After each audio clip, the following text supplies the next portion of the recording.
It's Brian Preston, the money guy.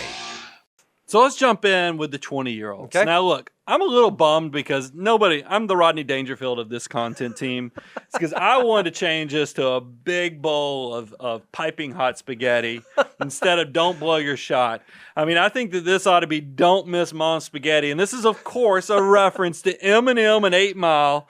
I mean, because you got to get in there. This is your chance. When you're in your 20s, guys, there is nothing but opportunity. Mm-hmm. Don't let anybody tell you otherwise, because I know there's a lot of voices out there, whether it's the financial media, whether it's friends or relatives that have gotten older and maybe the system hasn't worked for them, that are going to be telling you 20-year-olds, hey, don't live for today. Don't worry about tomorrow. And I'm telling you, this is your chance. This is your opportunity to take advantage.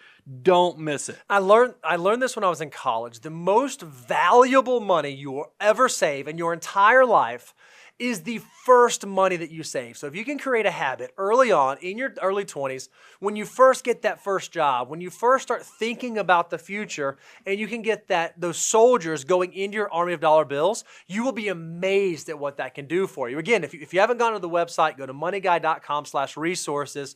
We have an illustration out there called How Powerful Are Your Dollars that shows you, if you're a 20-year-old, every $1 that you can invest has the potential to turn into $88 by the time that you turn 65.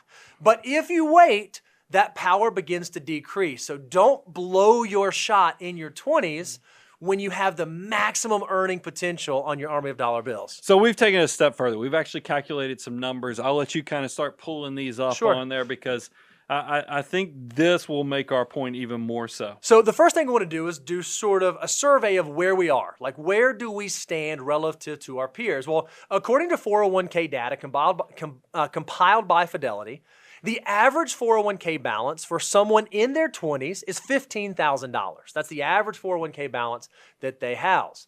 Well, the average contribution rate for someone in their 20s, now this is not employer included. This is just for salary deferral elections by employees. For someone in their 20s is about 7.5%. So, it's good. Remember, our goal is we want you to get to 20 to 25%. But this is someone just starting out.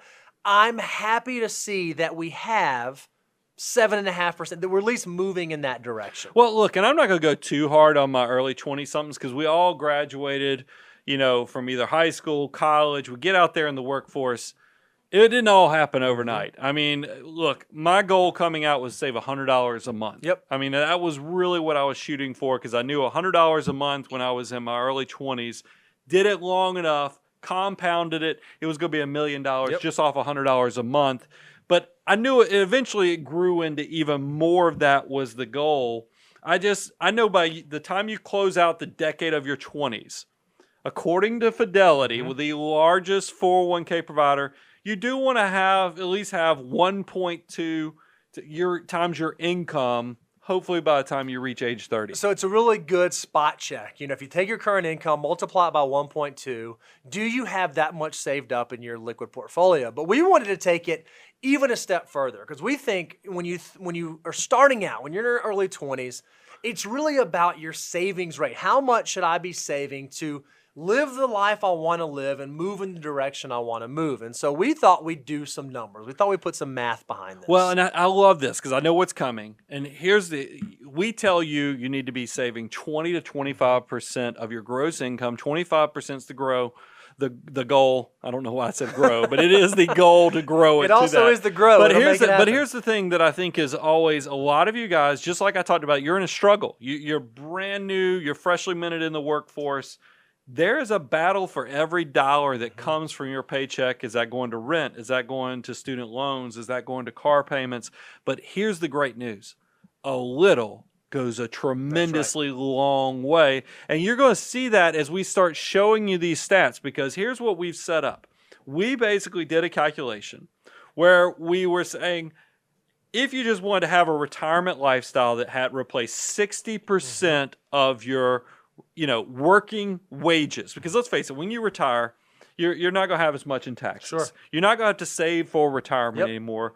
I sure hope you're debt free at this point. So 60% of your gross income is going to probably serve you pretty well in retirement. And then there's Social Security and other things that can help out with that. So we did that, and we for this decade, we got the 20-year-olds, we got the 25-year-olds, and we got the 29-year-olds, and we wanted to replace 60%. This is what you should save, and then on the far right, we have, but if you save 20%, what would it produce? And here's what's amazing. Because your army of dollars are so powerful when you're 20 years of age, you only need to save 9% of your gross income to reach 60% of your working wages. And so I'm encouraged by that because remember, we just said that the average person in their 20s saves about 7.5%, 7.4%. Well, if I have an employer match on top of that, maybe that's 3%. Great, we're hitting that number. If we're close to 10%, we're hitting that number for a 20-year-old. But you listening to the show are not the average 20-year-old. You're not the folks that are sitting on the sidelines. You are financial mutants. You're the ones that get it. If you save 20% of your income starting at age 20, and again, we just assumed a 1.5% wage growth rate. If you can save 20%, by the time you get to retirement, you will be able to replace 134% of your pre-retirement income, not your age 20 income, your pre-retirement income. When you retire, you actually get a pay raise. You get to spend more money. You get to live like no one else because you made the decisions to save for the future and get your army of dollar bills working. But it's not just for 20-year-olds. I mean, because think about this. 25-year-olds, you're also in a powerful situation.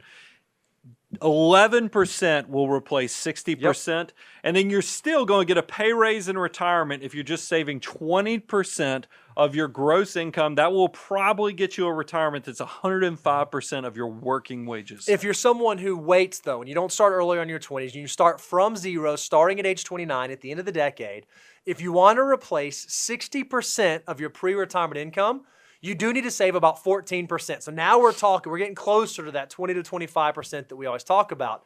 But if you can save 20% starting at 29, you will be able to replace 86% of your pre-retirement income. And remember, you're not going to have taxes, you're not going to have savings, you're going to have other sources of income. That should get you pretty excited if you're in your 20s, beginning your journey of building financial independence. So hopefully we've gotten you excited about saving in your 20s. We do want to kind of close out this decade with touching on a few pitfalls that they break my heart, and I just want to make sure you don't make this mistake because, as you've seen, every dollar is too valuable in your 20s. Don't blow your shot. Don't get mom spaghetti on your shirt right before you're about to go blow it all open. So here's what we have. Pitfalls to avoid. The first thing is not getting that free money. Remember, this is step 2 of our financial order of operations because most of your employers are offering a 50%, 100%. It's, so it's either 50 cents on the dollar or a dollar for dollar match. Don't blow that 50% to 100% guaranteed rate of return. And look, I know when you start out, we're all broke. We all start out that way. And you might think, oh man, well, to get the full match, I got to put in 5%. I can't do 5%. Start somewhere. Do 1%. Do 2%. Start somewhere because there is free money on the line. And as fast as you can, go out there and maximize that free money because it's insane to walk away from that rate of return. The next one is don't outsmart yourself with this asset allocation. Look, guys, this is a unique time, and it's my 20-somethings that I'm specifically looking at. I mean, we've got Bitcoin, we've got GameStop. Reddit posts, that are telling you about GameStop. All this with your 401k might just seem so boring, so 2006 that you're just disregarding it because you want to focus on all this shiny stuff over here. Do not let it pass you that the lion's share of millionaires build that first $1 million within their employer retirement plan. So this is too powerful to get cute with the asset allocation. Focus on index funds, index target retirement funds, where you basically choose the date that you want to retire. Let the money work for you. You do not have to outsmart yourself with the asset allocation. When you are starting out on your wealth building journey, you will find that up until your assets reach a critical mass, a couple $100,000, $400,000, $500,000, $600,000, your savings rate is going to be exponentially more important than your rate of return. So your effort, your focus, your diligence should be focused on how do I improve my rate of savings, not my rate of return. For rate of return, set it and forget it. Use a target retirement index fund. Focus on how much you can be saving and how quickly you can build up that army of dollar bills. And then I'll throw in one more